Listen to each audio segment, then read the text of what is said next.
Amis internautes, n'oubliez pas de liker, de vous abonner et de cliquer sur la note de notification pour ne rien rater. Mesdames, Messieurs, bonsoir. Propos acerbes, attaques et menaces directes contre des chefs d'État en fonction. Voilà ainsi résumé la réaction des autorités nigériennes après l'attaque déjouée contre l'aéroport international d'Yori Amani. Le chef du Conseil national pour la sauvegarde de la patrie, CNSP au pouvoir à Niamey, a accusé nommément des dirigeants d'être derrière cette attaque avant même la revendication de l'organisation État islamique au Sahel. Que veulent au juste les autorités à Niamey? Quelle est la situation sur place au Niger? Quelle analyse peut-on faire de ces attaques répétées et quelles sont les implications des dernières sorties des autorités nigériennes et la propagande observée sur les réseaux sociaux? Pour aborder le sujet, nous recevons ici en studio professeur Hamzat Abdoulaye. Il est consultant géopolitologue. Professeur, bonsoir. Bonsoir. Toujours avec nous sur ce plateau, M. Joël Ataï Guédégbé. Il est expert en gouvernance. M. Guédégbé, bonsoir. Bonsoir, M. Agon. M. Agapit Napoléon Maforican, lui, il est journaliste, éditorialiste, politique. M. Maforican, bonsoir. Bonsoir, Agon.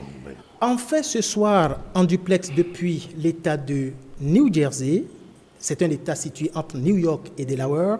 Professeur Juste Kodjo, il est politologue, professeur agrégé d'études de la sécurité, ancien officier supérieur des forces armées béninoises et directeur de programme doctoral à New Jersey City University aux États-Unis d'Amérique. Professeur, bonsoir. Bonsoir, Monsieur Agon. Bonsoir, chers panélistes. Bonsoir. Un plaisir de vous recevoir ici, chers invités. Nous commençons avec vous, Agapit Napoléon Maforican, en tant qu'éditorialiste. Dites-nous, après la revendication de l'État islamique au Sahel, de nombreuses chancelleries se demandent ce qui justifie exactement cette escalade verbale des autorités nigériennes. Avez-vous vraiment une explication à cette sortie quand même de M. Tiani? Est-ce qu'on avait besoin même de la revendication de l'État islamique du Sahel pour commencer par se demander ce qui est arrivé à... Enfin, quelle mouche a piqué M. Tiani? On n'en avait pas besoin, mais en réalité, pour ceux qui sont habitués, ceux qui suivent la situation au Niger depuis ce jour de juillet 2024, je pense que il est désormais récurrent de constater que M. Tiani a un plaisir à attaquer les chefs d'État de la sous-région, notamment Patrice Talon, dont le péché mignon est d'avoir fermé la frontière. Je pense que finalement, c'est carrément le péché d'Israël, ici en Afrique. Et donc, du coup, il ne rate aucune occasion. Ce n'est pas la première fois qu'il voit Patrice Talon dans cette tribulation à l'interne. Donc, du coup, je ne sais pas s'il y a des chancelleries qui l'ont pris au sérieux.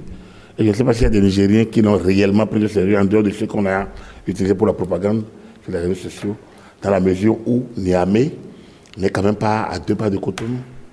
Et la France, Macron, la France est bien loin. Et là, si le Bénin abrite des bases françaises qui devraient déstabiliser le Niger, entre la frontière Malanville-Gaïa et Niamey, il y a quand même 350 km si je ne me trompe. Alors, ils sont si nuls, si incapables là-bas à Niamey, ils sont si incompétents, le travail qu'il a venu faire. Est-ce que le mot n'est pas trop fort? Non, je me pose la question. Est-ce qu'ils le sont autant pour que ça quitte Cotonou, ça quitte Malanville, ça fasse tout, juste atterrir à l'aéroport de Diori, sans que les services de renseignement, eux qui sont si informés... Ils ont parlé de sponsoring.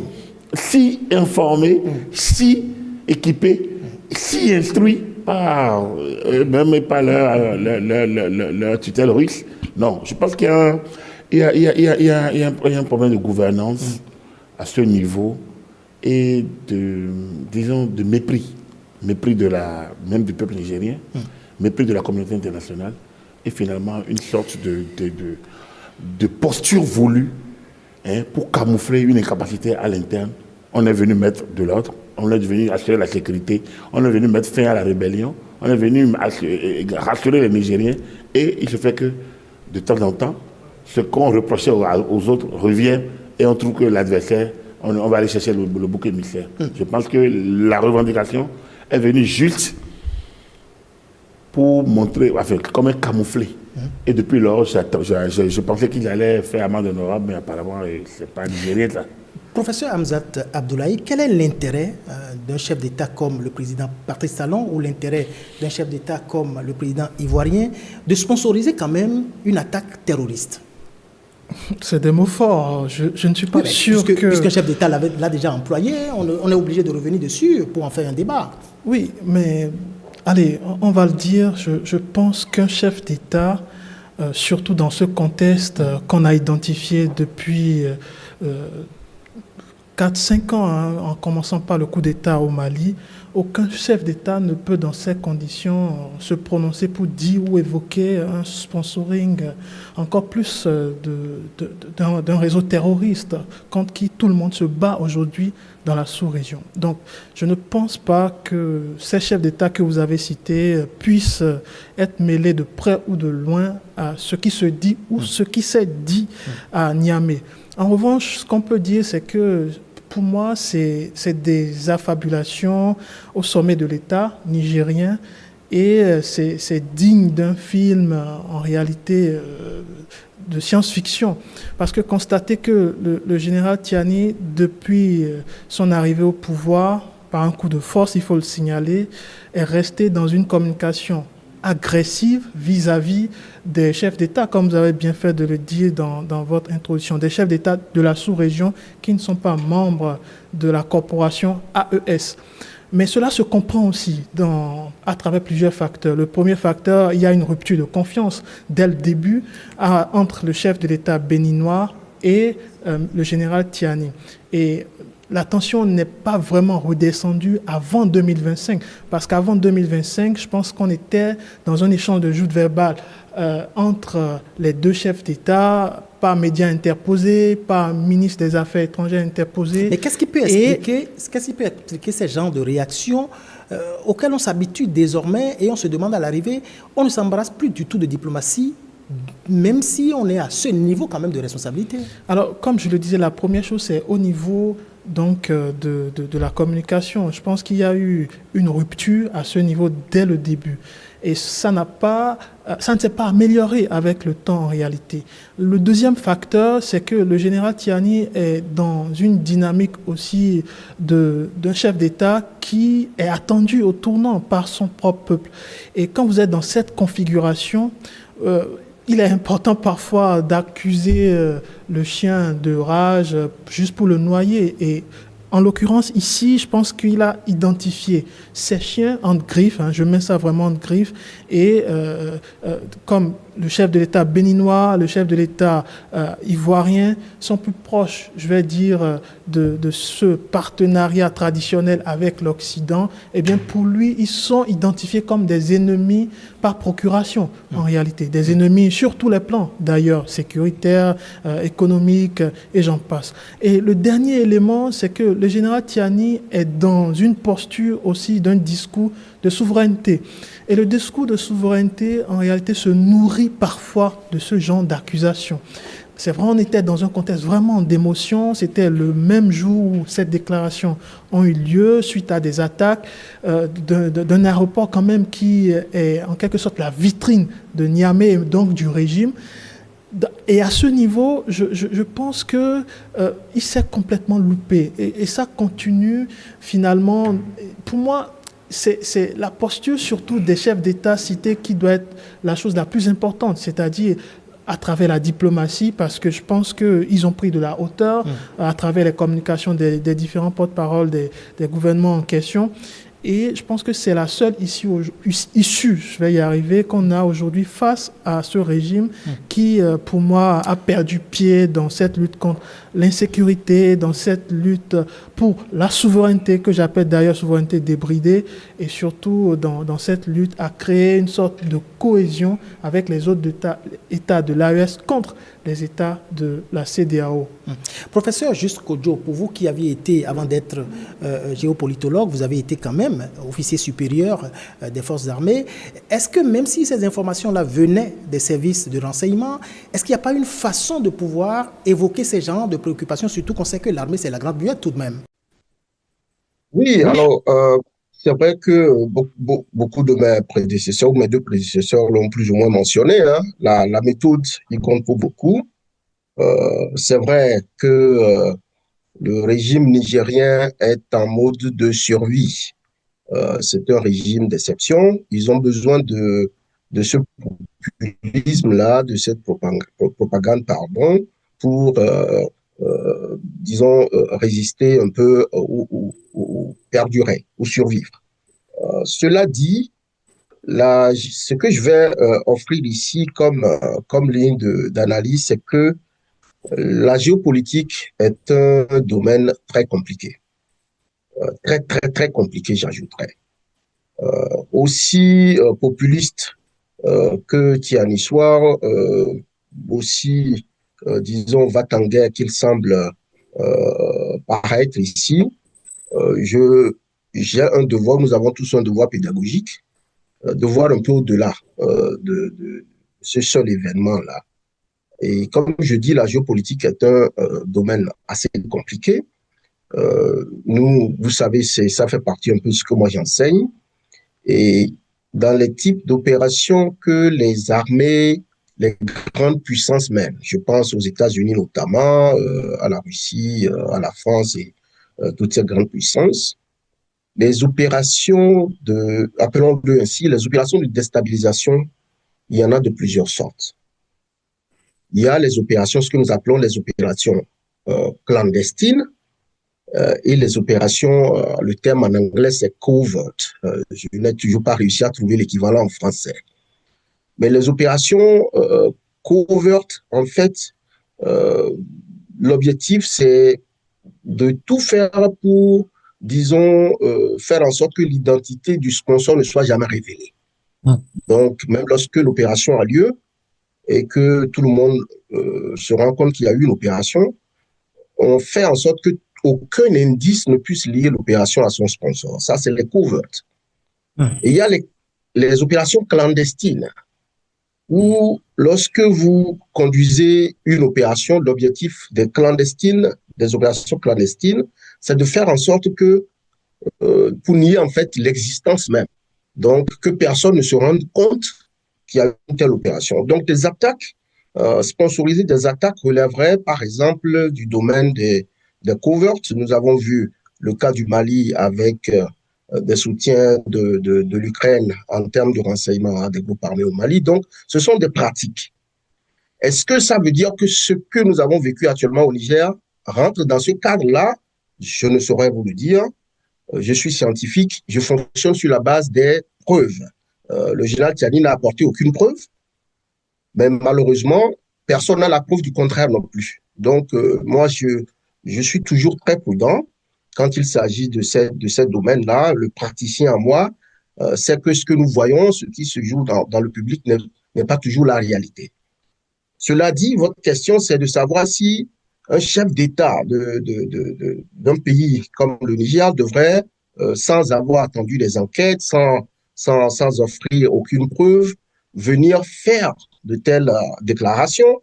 Je trouve effectivement que, bon, c'est un peu, ça rabaisse un peu, disons, le niveau de cette fonction-là.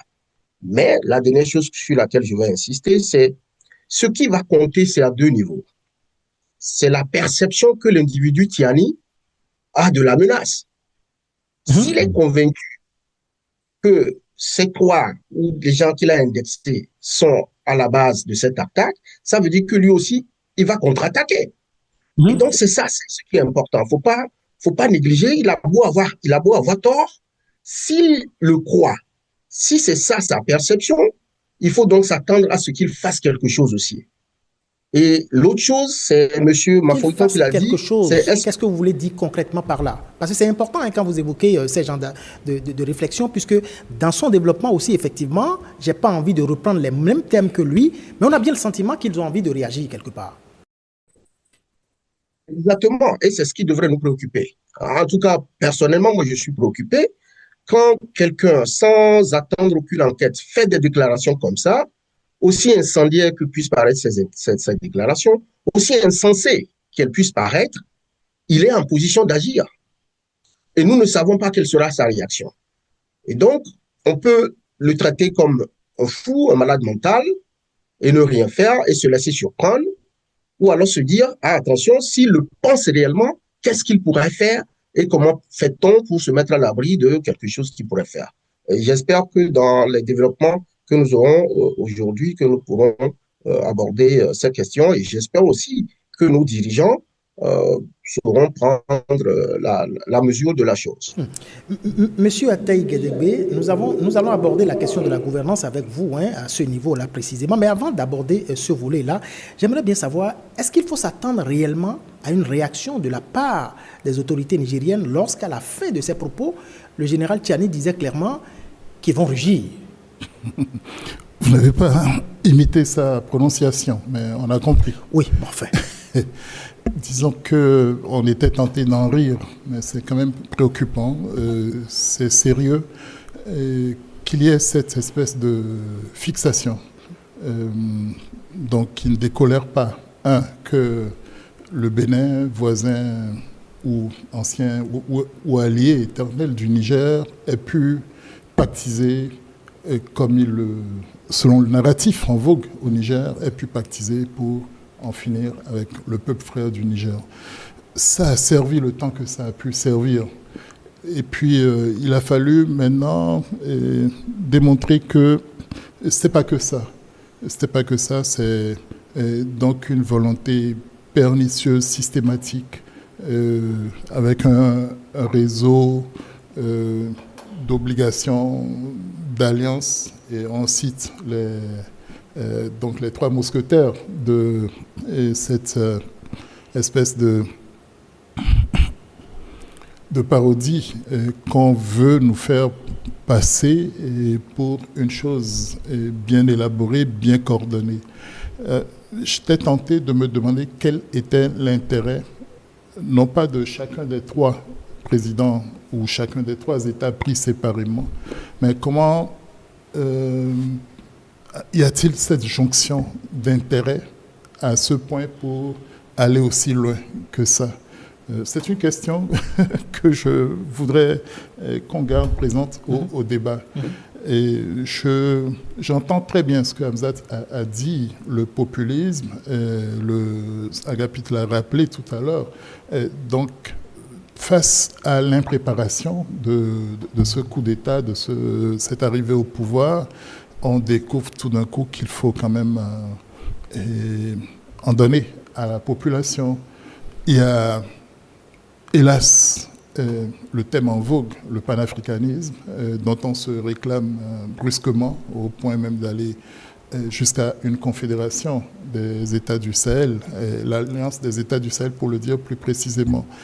Et tout ça, c'est des paravents qui empruntent parfois à des attentes légitimes des populations, voire de l'opinion publique, mais ne sont étayés aucunement par rien qui soit tangible. En dehors de la décision de la CEDEAO qui sommait les putschistes de quitter le pouvoir à un moment donné, faute de quoi on leur enverrait la force. En attente de la CEDEAO, il est difficile d'étayer les accusations d'hostilité à l'endroit du Niger, pour ne pas dire à l'endroit de cette junte-là. Voilà. Il est difficile d'étayer ça autrement. Et certes, les frontières ont été fermées. Ça fait partie du corpus de mesures qui ont été prises dans le cadre communautaire. Ce n'est pas un acte délibéré du Bénin. Les frontières sont ouvertes. Oui, le Bénin s'est montré disposé. Le Nigeria, finalement, les a réouvertes, mais on fait un traitement différencié avec le Nigeria qui fournit l'électricité au Niger, malgré les anathèmes. Et donc, Patrice Talon est devenu le souffre-douleur idéal. Le bouc émissaire parfait, le valet, le chien couchant de l'impérialisme français, et que sais-je encore. Donc tous les anathèmes y passent. Quelle est sa part de culpabilité? L'histoire le démontrera. Je suis impatient de savoir jusqu'à quel point les autorités de mon pays auraient pu tremper, auraient pu se lancer dans ce que j'appellerais une aventure pour déstabiliser un État frère, un État voisin. Et j'ose croire que nos frères au Niger ne sont pas dans cette paranoïa qui ne me semble même pas partagée par l'ensemble de la junte au pouvoir à Niamey. Mais ça fait sourire et il y a de quoi en être préoccupé, effectivement, comme le disait le professeur Kodjo. C'est pas nouveau. Je ne veux pas retourner à début décembre, où, malgré un certain nombre d'éléments, on aurait pu emboucher une trompette encore plus hostile. Et voilà, on en reste là pour l'instant. Très bien. Monsieur Maforikan, quelqu'un tentait d'expliquer clairement que le général, en parlant, ne parlait pas des Béninois, ne parlait pas des Ivoiriens et ne parlait pas des Français, mais parlait nommément des chefs d'État de ces pays-là. Et à l'arrivée, comme je l'ai dit tout à l'heure, à la fin de ses propos, il parlait de rugir. Ça semble une menace directe à l'encontre de ces personnalités-là. Qu'est-ce qu'on peut attendre du général Tiani? Moi, il va être clair, moi j'attends rien de lui, il peut rien. Il a du mal déjà à gérer à l'interne. Il parle de rugir, parce qu'il oppose rugir à aboyer. En fait, il est aux abois, en fait, tout simplement. Il parle aux Nigériens, il ne parle pas aux Béninois, il ne parle pas aux Français, il ne parle pas aux Ivoiriens. Il fait une rhétorique aux Nigériens parce qu'il a le dos au mur, il n'arrive pas à apporter les réponses.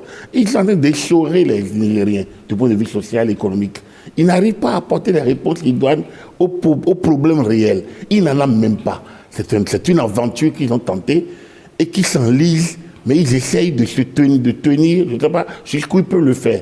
Donc du coup, il a le bouc émissaire le plus simple. Parce que la France, elles sont un peu comme le fantôme qu'il faut combattre. Le Bénin abritant, selon lui, des bases françaises, finalement, le Bénin est un État ennemi. Et donc, du coup, Patrice Talon devient alors le souffle-douleur, comme disait Joël. C'est aussi simple que ça. Quand il dit il va rugir comment? Lui, il a quel moyen pour rugir? C'est sans les Russes aujourd'hui. À quoi servent? Vous connaissez nos armées? Lui, il va quitter il va prendre son aviation pour quitter Niamey pour venir faire du terrorisme à Cotonou. Il ne peut pas. Il n'a qu'à déjà régler les questions à l'interne. Ça, c'est le premier. La deuxième chose, mais il a attaqué des chefs d'État. Mais il y a un autre État qui est islamique qui lui dit c'est moi qui ai fait. Il n'a qu'à les attaquer. Il n'a qu'à déjà rugir contre eux. Si les garçons, comme on le dit, et de manière vulgaire dans les rues d'Abidjan, ou ailleurs, ici les garçons là, il n'a qu'à aller attaquer l'État islamique. Il veut s'en prendre aux sponsors désignés. Oui, mais non, les sponsors désignés, ceux qu'il a désignés comme sponsors ne sont pas sponsors de l'État islamique. Lui, il est allé vite en besogne, il a vu la France, et derrière la France, le Bénin qui abrite ses bases en griffe, et la Côte d'Ivoire qui est condescendante en griffe. Donc du coup, il est allé vite chercher, parce qu'il fallait bien qu'il justifie l'incompétence de quand même aller prendre jusqu'un aéroport. Mais c'est l'un des cœurs du pouvoir. Le palais, la radio-télévision, l'aéroport, les bases militaires sont les cœurs du pouvoir. Et donc, l'aéroport, lui, c'est la vitrine.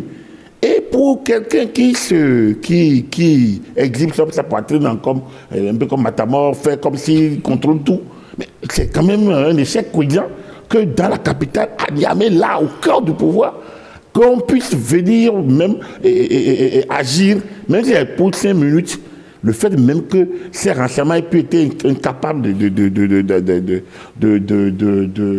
capter, pour un pays qu'il prend comme un pays ennemi ou des pays qu'il prend comme ennemi, la moindre des choses, c'est quand même lui dit qu'il est renseigné. Et il sort des notions, des cartes, il lit les cartes à la télé. Alors donc s'il est autant renseigné, comment il a pu laisser échapper tant d'informations et de militaires et de bases et d'armées et de munitions qui quittent Cotonou, qui quittent Ouagadougou et Abidjan, ou bien pas avoir du ciel, alors que je ne sais pas si la France survole encore son ciel à lui, à Niamey. Donc, en réalité, moi, enfin, il y a une logique qui manque. Il y a quelque chose une incohérence dans cette rhétorique. Je ne sais pas si lui-même s'est réécouté et les gens, les individus qu'il était d'activer sur les réseaux sociaux. On peut les comprendre. Moi, Nigérien, je ne sais pas si je vais démentir mon chef d'État. Par chauvinisme, peut-être, je vais essayer de me taire au besoin, ou alors de défendre si je peux le défendre. Mais je ne vais pas défendre, je me taire. Parce qu'en fait, bon, nous sommes quand même, il y a la fierté d'appartenir à une nation. Et donc, je pense que plein de Nigériens doivent regarder ça, stoïque, tout au moins, ou alors totalement désabusé, ou fâché, éberlué, pour qu'un chef d'État général de surcroît en arrive à servir de telle idiotie au moment où le pays est en danger. Voilà. Professeur Juste Kodjo, vous avez rappelé tout à l'heure que ces propos résument clairement la perception du général de la menace actuelle dans son pays. Quelle est selon vous la lecture claire qu'on peut faire de la menace aujourd'hui au Niger et par ricochet dans les 3 pays dont on est en train de parler depuis le Burkina, le Mali et bien sûr le Niger du général Tiani?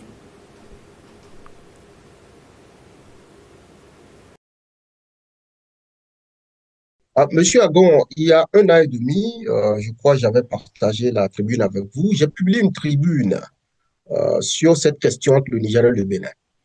Et j'en suis arrivé à la conclusion qu'il était fortement à craindre qu'il y ait une escalade des relations entre les 2 pays parce que c'était la seule issue qui me paraissait logiquement plausible. Quand vous observez un peu la situation, Tiani et son équipe, ils semblent dos au mur. Ils semblent dos au mur et ils sont convaincus que il y a un acteur, particulièrement la France, qui fera feu de tout bois pour les déstabiliser. Et qu'il y a principalement dans la sous-région 2 pays qui peuvent l'aider dans ce sens, c'est le Bénin et la France. Que ce soit vrai, que ce soit faux, c'est sa perception, ça. C'est la perception de Tiani et de son équipe. Et comme j'ai dit, la géopolitique est un domaine très compliqué. Nous savons qu'effectivement, et jusqu'à aujourd'hui, l'ancien président Bazoum est toujours au mai de Tiani et de ses éléments. Et nous savons donc que les alliés de Bazoum, évidemment, feront tout pour obtenir sa libération. Alors, la question qui se pose, c'est quelle sera l'issue de tout ça, de tout ce bras de fer? Et quand vous regardez, malheureusement, je ne suis pas aussi optimiste parce que ces types d'accusations vont continuer. Et quand vous regardez, depuis 2024, où j'avais publié cette tribune, il y a eu des accusations similaires. Nous avons eu les événements de décembre où beaucoup de langues ont pointé dans la direction du Niger. Nous venons d'avoir une attaque ici à Niamey où le président nigérien n'a pas hésité à venir pointer certains chefs d'État du doigt. Vous avez bien fait de rappeler qu'il a bien mentionné des noms d'individus, enfin de chefs d'État et pas de pays. Ça paraît aussi assez intéressant. Mais la perception que ce régime a, qu'elle soit vraie, qu'elle soit fausse, est qu'ils n'auront pas la paix tant que le président Macron sera au pouvoir, tant que le président Talon sera au pouvoir, tant que le président Alassane Ouattara sera au pouvoir. Que cette perception soit fausse ou vraie, il n'en demeure pas moins qu'ils agiront, dans le cas précis Tiani, que le général Tiani agira sur la base de cette perception. Et je comprends mes camarades ici, en tant que Béninois, nous pouvons rappeler ici le degré de combien de fois tout ce spectacle-là un peu ridicule, mais moi je me fais un peu le devoir de m'adresser aux dirigeants du Bénin, parce que eux ils ne peuvent pas se permettre de prendre ça de la même manière.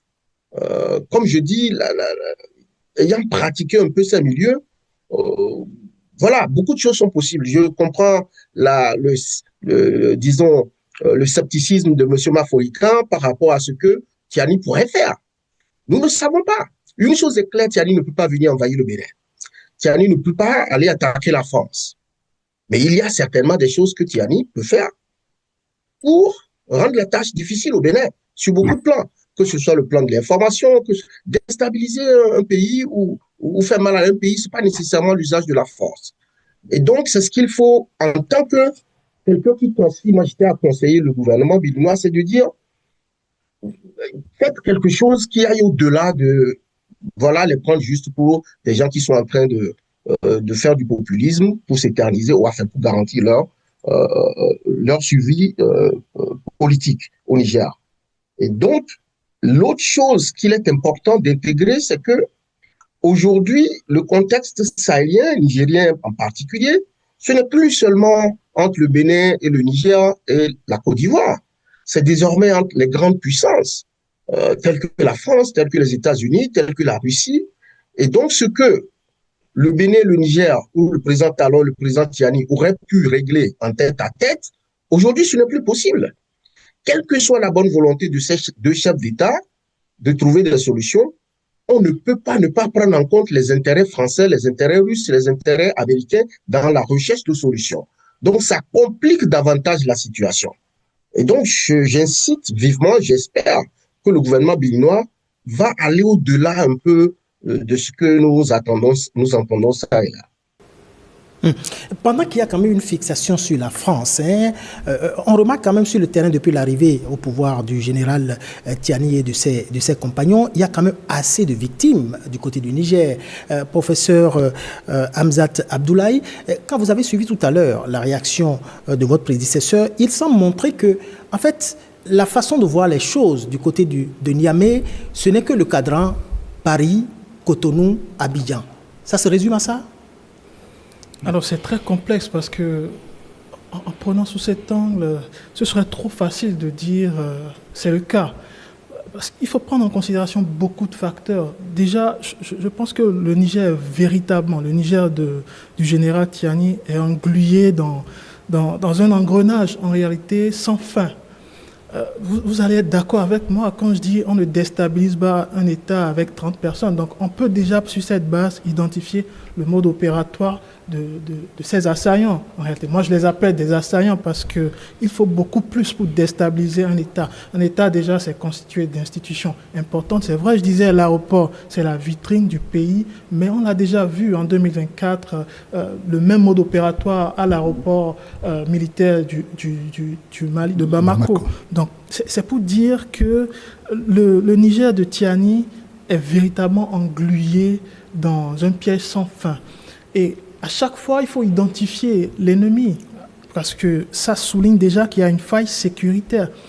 Le narratif du général Tiani et de ses billets, dès qu'ils sont arrivés, c'est que nous voulons mettre fin à l'insécurité. Et si on attaque la vitrine de votre pays de cette façon, aussi facilement, parce que moi je dis, c'est arrivé beaucoup trop facilement. Agapit a bien fait de le dire, ça fait environ 350 km entre Gaïa et Niamey.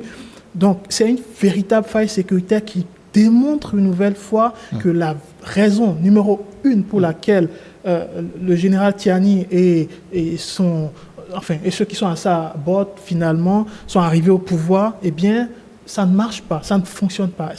Et quand ça ne fonctionne pas, il faut identifier un auteur. Et ici, le Bénin fait figure d'adversaire ou d'ennemi préféré du général Tiani.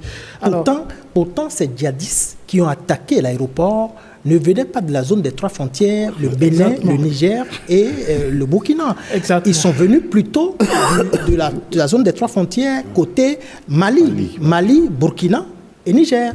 Exactement. Et c'est là où on retrouve aussi ce paradoxe, c'est-à-dire quand il s'agit de la lutte contre l'insécurité, je pense que le Niger n'y est pas du tout. Ils n'y sont pas du tout. Et je pense que c'est leur première défaite. Et bien sûr, comme je le disais, il faut toujours identifier un ennemi, même s'ils ne proviennent pas du côté béninois ou du côté ivoirien directement. La Côte d'Ivoire ne fait pas frontière, à ce que je sache, avec le Niger. La France non plus. Donc, je pense que c'est toujours le même narratif qui est servi pour, je vais dire, une masse qui attend beaucoup de choses de ces dirigeants, qui, eux, finalement, contribuent à ce que Pierre Asner appelait l'effet frigidaire. C'est de facto périmé. À partir du moment où ils sont arrivés avec ce narratif qui ne peut servir strictement à rien, encore moins contribuer aux intérêts des Nigériens, eh bien, ça donne lieu à ce qu'on observe aujourd'hui. La deuxième chose, c'est que le général Tiani est aussi dans une phase très délicate. Vous savez, le chef de l'État béninois a dit à plusieurs reprises tenter de lui tendre la main pour quand même apaiser la situation. L'ouverture des frontières justifie d'ailleurs cette démarche du côté béninois. Mais le narratif du Niger n'évolue pas. C'est-à-dire collé à la rhétorique, la France comme étant partenaire clé et stratégique du Bénin, de la Côte d'Ivoire, de la CEDEAO, si vous voulez, dans le grand ensemble, constituerait une menace indirecte pour le Niger. Et le Bénin étant donc ce pont pourrait être la véritable menace pour le Niger. Est-ce qu'il n'y a pas comme une sorte de paranoïa à un moment donné à côté des autorités nigériennes? Oui et non, parce que moi je me réfère aussi parfois à l'histoire. C'est important aussi de remonter dans l'histoire. Dans les années 70 à 90, je pense qu'on était dans un contexte d'affrontement Est-Ouest. Exactement. Et cela faisait en sorte cela avait mis en place un schéma d'affrontement par procuration sur nos États, sur nos terres ou en Afrique, entre des États frères, parfois frontaliers. Il y avait ce genre d'affrontement au sommet de l'État. Et cela se reproduit ici, sauf que le général Tiani ici est bloqué dans son esprit peut-être en 1970 ou en 1980, où à partir du moment où on a un partenaire stratégique qui est la France, par exemple, je donne un exemple, et quand eux, ils ont un partenaire clé qui est la Russie, eh bien, cela fait de vous, c'est-à-dire le Bénin, comme étant pays satellite de la France qui pourrait déstabiliser l'État en soi. Ce qui n'est pas vérifiable, eu égard en tout cas à ce mode opératoire, parce que ce mode opératoire est digne des terroristes. Et à l'époque où on parle d'États qui tentent véritablement de déstabiliser un autre, ça me rappelle d'ailleurs la méthode libyenne, il y avait des arguments solides. Et ici, ce n'est pas le cas. Je pense que le Bénin a beaucoup d'autres chats fouettés que de tenter de déstabiliser un État qui n'a même pas encore réussi à gérer ses problèmes d'insécurité alimentaire, ses problèmes d'insécurité économique, et j'en passe. Donc, on doit véritablement se concentrer sur un fait. Le Niger est en difficulté. Le général Tiani est en véritable difficulté, surtout au niveau de sa gouvernance. Et il ne fait que cibler ces États qui, en tout cas dans leur dynamique, n'épousent pas la méthode haïtienne. Donc, haïtienne, si vous voulez, qui est propre à cette doctrine qui veut que la souveraineté, la nouvelle souveraineté réinventée puisse être le mode, de pensée de tous. Le général parle de souveraineté, pourtant il félicite la présence russe sur son territoire. Bon, c'est ça, ce n'est qu'une parenthèse. Monsieur Joël Attaï Guédégbé, est-ce qu'il se pose vraiment un problème de gouvernance à Niamey aujourd'hui? Oui, définitivement. Disons que je reprends un peu ce que chacun a dit. Ils ont le dos au mur, ils n'ont pas pu trouver de solution miracle aux problèmes qu'ils ont prétendu résoudre. Tillabéri, les trois frontières qui sont de ce côté, concernent les trois États de l'AES. Voilà. Attendez, mais les statistiques sont là depuis 3-4 ans, elles ont évolué crescendo, malheureusement. Et ça m'interpelle, ça doit nous interpeller tous. Je voudrais me sentir nigérien, au moins, et me demander comment se fait-il que eux, sécuritocrates qu'ils sont, il était à la tête de la garde présidentielle, il n'est même pas arrivé, il était déjà plus ou moins dans les cercles du pouvoir. Le général Modi était chef d'état-major, et que sais-je encore, c'est toute une junte là. Donc c'est plus ou moins eux qui étaient quand même aux commandes du dispositif. Et il n'y avait pas autant d'hécatombes. Comment se fait-il qu'au cœur du Niger, donc au cœur de l'AES, les trois frontières qui réunissent vraiment les trois pays là, on n'arrive pas à juguler le terrorisme et que les attaques soient allées crescendo. On est à près de 2000. Qui a d'ailleurs été attaqué abritait quand même un détachement des troupes de l'AES. Oui, c'est le comble. On a même parlé d'armée intégrée. Je voudrais m'en féliciter. Qui n'a pas rêvé de panafricanisme, de ce qu'on intègre à ce point nos armées, nos dispositifs? Mais pourquoi ça ne prend pas? Je voudrais comprendre et je voudrais espérer que ça marche. Et pour qu'on cesse enfin de voir la paille dans l'œil de l'autre, alors que la poutre est en plein dans vos yeux.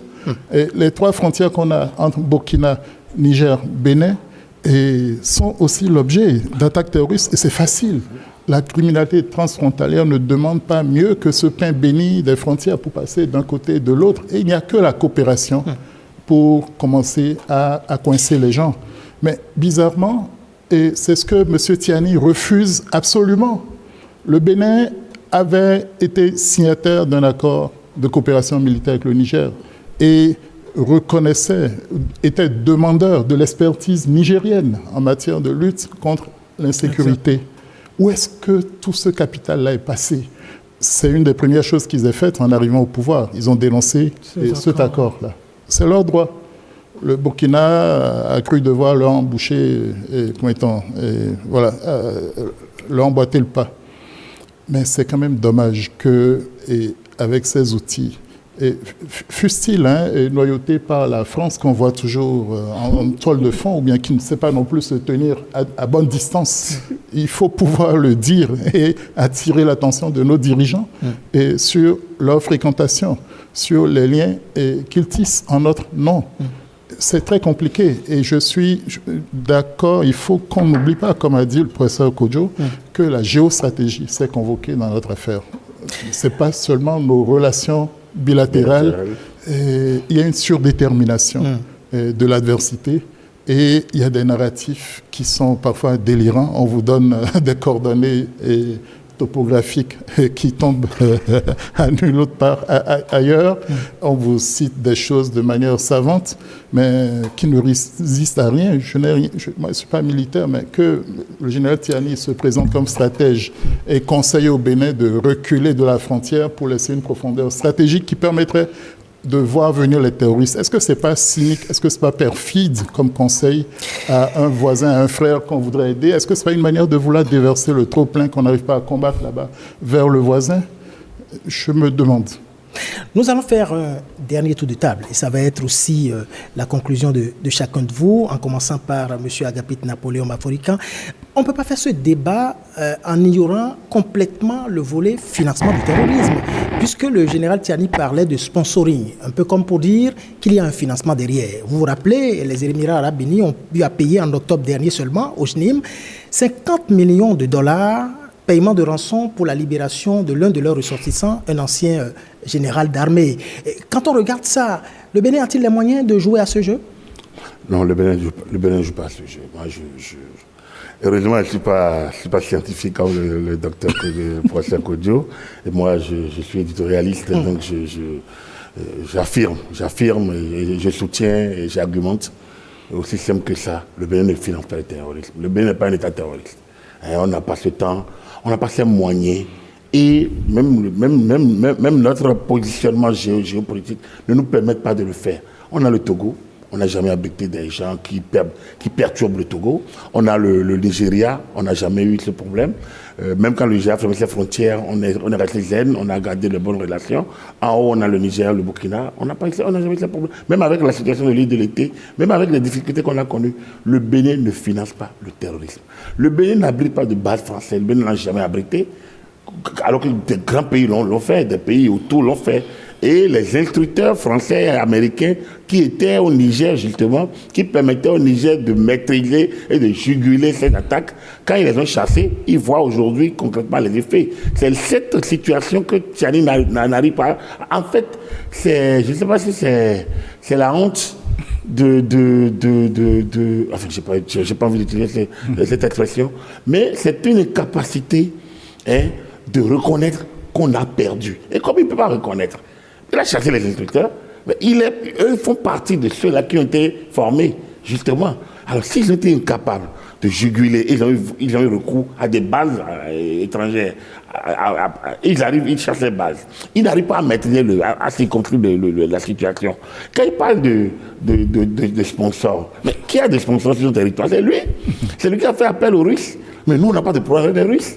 Le Bénin n'a aucun problème. La diplomatie, nous savons, on a une ambassade russe ici, à Cotonou. Nous avons notre représentant diplomatique. Plus que ça, voilà. L'ambassadeur de Russie en Côte d'Ivoire a même laissé entendre que son pays s'apprêtait à signer un accord avec le Bénin. Voilà. Et avant ça, un bateau de guerre de la Russie a mouillé dans les Nous n'avons aucun problème avec la Russie et il ne faut pas qu'ils nous entraînent sur le côté. Donc, lui a un problème avec la France. Nous, on n'a pas de problème avec la France. Il veut nous entraîner dans les problèmes avec la France. Puisque lui, il a des problèmes avec la France, il veut que nous ayons les mêmes problèmes avec la France. On n'en a pas.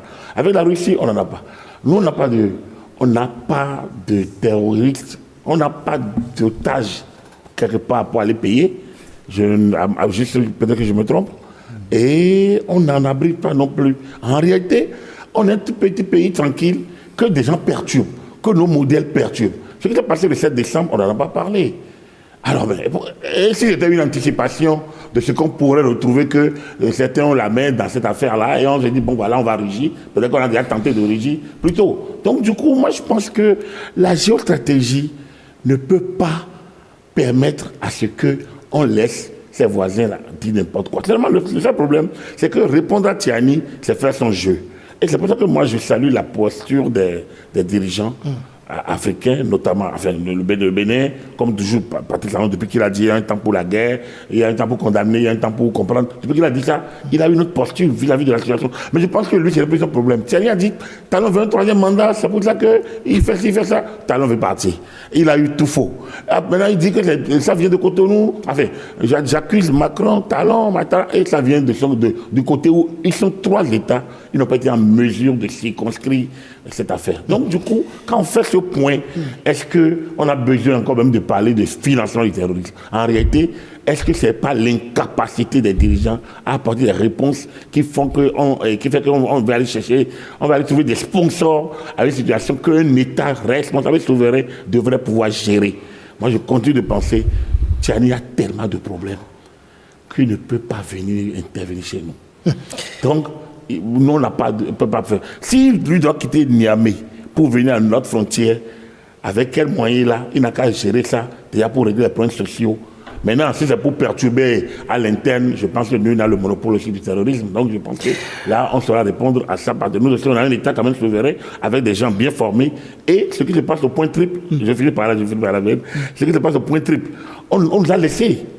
Les deux pays, le Burkina, le Niamey et le Niger, ont abandonné le point triple au Bénin, aux terroristes. Et le Bénin a affronté cela. Le Bénin a eu des coups, mais le Bénin gère ça seul. Donc du coup, c'est pas que nous sommes aussi un État, on n'est pas là pour non plus les regarder faire. Alors s'il pense que lui va rugir, mais je pense qu'il va à la fois aboyer et rugir seul contre lui-même, parce qu'en réalité, il va trouver en face des gens qui vont plutôt agir et non rugir. Voilà. Professeur Juste Kodjo, et ça va être votre conclusion, la rhétorique pourra permettre au général Tiani de résister encore combien de temps? Alors je disais, je ne sais pas. Une chose est sûre, la rhétorique ne pourra pas garantir une survie d'un régime fut-il militaire. Mais cela dit, je persiste, je continue de dire que la situation est assez préoccupante. Ça fait longtemps que ça perdure. Ça fait longtemps que ça dure. Et la difficulté, comme je l'ai dit un peu plus tôt, c'est que la question, ce n'est plus aujourd'hui seulement entre nos pays voisins. Il ne faut pas négliger cette dimension géopolitique avec les puissances étrangères. Faites le parallèle entre ce qui a eu lieu en janvier au Niger et ce qui a eu lieu en décembre au Bénin. Le Bénin a eu le soutien de la France et l'a exprimé publiquement, a publiquement remercié la France. Quelques semaines plus tard, c'est le Niger qui a eu le soutien de la Russie, s'est empressé de remercier la Russie. Et donc, lisons entre les lignes. Lisons entre les lignes. Ce n'est plus seulement une question entre voisins. Et ça, c'est vraiment important. Et les dirigeants béninois doivent se dire que c'est dans l'intérêt du Bénin qu'il y ait une normalisation entre la France et le Bénin, et le Niger. Tant qu'il n'y a pas cette normalisation, nous, on sera pris un peu coincés entre les deux. Et donc, moi, j'espère que le président Talon ou son successeur prendront à un moment donné aussi le bâton pèlerin de dire à la France, ou au prochain président français, ou au président Macron, est-ce qu'il est temps peut-être de revoir un peu la position française, de devenir un peu pragmatique, comme les États-Unis essayent de le faire, je ne sais pas. Mais le statu quo ne nous arrange pas. Parce que nous ne pouvons pas nous passer du Niger. Le Niger ne peut pas se passer du Bénin. Et le général Tiani, il est passager, il est passant. Et donc, c'est les populations qui, au final, souffrent, qui se trouvent un peu coincées ou un peu prises dans un étau entre ce que font leurs dirigeants aujourd'hui militaires et d'autres.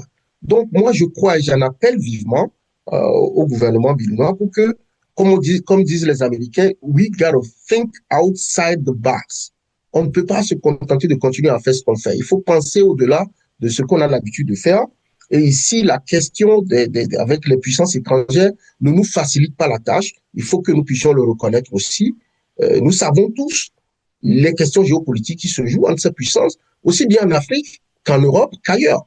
Et donc, il ne faut pas que nous deviennent un peu, voilà, je ne souhaite pas qu'on devienne les victimes, si vous voulez, de cette nouvelle bataille géopolitique qui se joue. Je crois que je vais finir avec un tout dernier mot.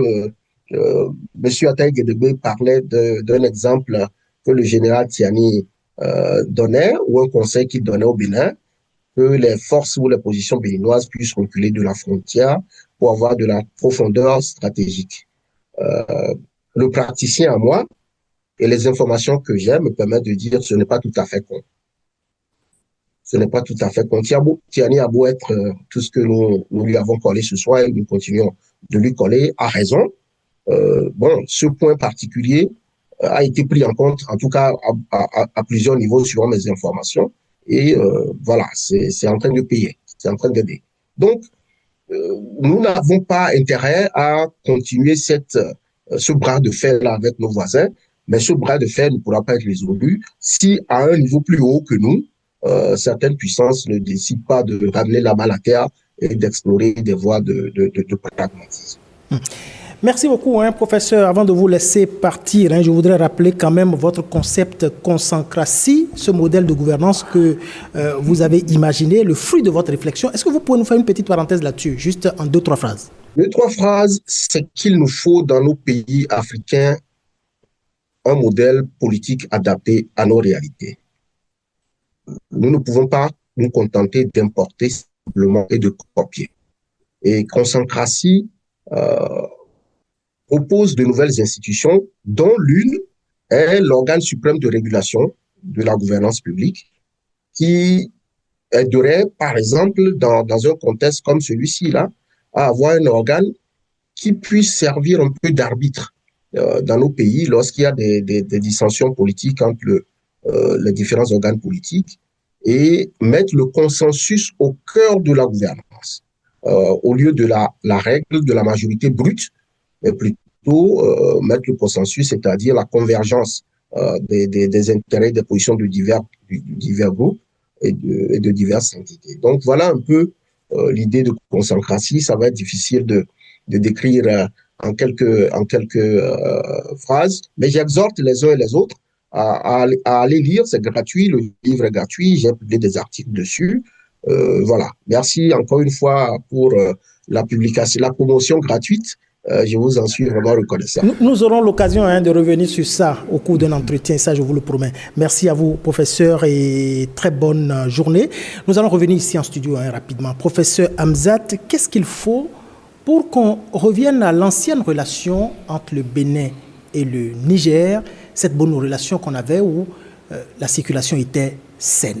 Peut-être épouser la consancratie, qui me rappelle un peu le développement du professeur Albert Thévo Udré sur l'africratie. Je pense que c'est quand même des idéologies, en tout cas plus ou moins similaires, proches. Et je pense qu'il faut véritablement mettre l'accent sur le retour du dialogue. On ne le dit pas assez, on est dans la posture d'être au même niveau peut-être que les propos des chefs d'État de l'AES quand il s'agit de nous attaquer verbalement, d'attaquer nos gouvernements de façon frontale. Je pense qu'il faut vraiment mettre la balle à terre. Et mettre la balle à terre, c'est mettre véritablement l'église au centre du village, c'est-à-dire ramener la diplomatie au sein du jeu pour amorcer des débuts de solutions. C'est vrai, on dit souvent que les États n'ont pas d'intérêt Pardon, les États n'ont pas d'amis, mais n'ont que des intérêts. Sauf que quand il s'agit des crises sécuritaires, ça n'a aucune valeur. Ici, nous partageons des frontières avec le Niger, avec le Burkina Faso, et nous sommes tous confrontés à cette crise sécuritaire qui est en réalité une guerre asymétrique. Et la guerre asymétrique n'a rien à voir avec une guerre traditionnelle ou conventionnelle. D'où l'importance d'aller vers des mesures bilatérales pour trouver des solutions pérennes pour affronter cette crise sécuritaire. Et je pense qu'il faut aller au-delà même de ces attaques du général Tiani en visant peut-être notre sécurité, parce que de leur sécurité ou de leur insécurité dépend notre sécurité. Et il est important ici que nos dirigeants prennent véritablement la mesure des choses et surtout prennent de la hauteur en n'entrant pas dans ce discours acerbe ou cette rhétorique de répondre à chaque fois à ce qui se dit ou de la façon dont ça se dit. Ça, c'est la première chose. La deuxième chose, c'est qu'il y a un sociologue américain, Charles Tilly, qui disait « world making, state making ». Et c'était une théorie qui a été surtout galvaudée durant la guerre froide par les puissances occidentales qui estiment que pour qu'un État existe, il faudrait qu'il y ait la guerre. Et pour qu'il y ait une guerre, il faut qu'il y ait un État. Et je pense que le général Tiani est un peu dans cette posture. À chaque fois où il doit légitimer son État, légitimer sa gouvernance, il faut qu'il soit va-t-en-guerre, il faut qu'il désigne un ennemi. En l'occurrence, l'adversaire choisi, c'est ici le Bénin. Mais ça n'a pas de valeur aujourd'hui dans un monde où les frontières se dissipent, dans un monde où on est obligé de coopérer avec l'autre, dans un monde où on partage des milliers de kilomètres de frontières, il est important, il est véritablement important d'oublier cette hypothèse de légitimer son État en faisant la guerre à son ennemi désigné. Encore plus qu'ici, il ne faut pas oublier l'implication des puissances étrangères. J'ai fait la corrélation tout à l'heure ou le parallèle avec les années 70 en disant certes il était bloqué dans les années 70-80, mais on ne doit pas oublier aussi la réalité. C'est vrai que nous sommes dans cette posture. Le Bénin est dans une posture géostratégique de pouvoir faire des partenariats avec tous ceux qui ont dans son intérêt, mais je pense qu'ici on ne doit surtout pas faire le jeu des puissances internationales qui sont aussi dans une dynamique de conquérir du terrain. Et enfin, je terminerai sur une approche que le chef de l'État a eu à faire ou à dire en 2025.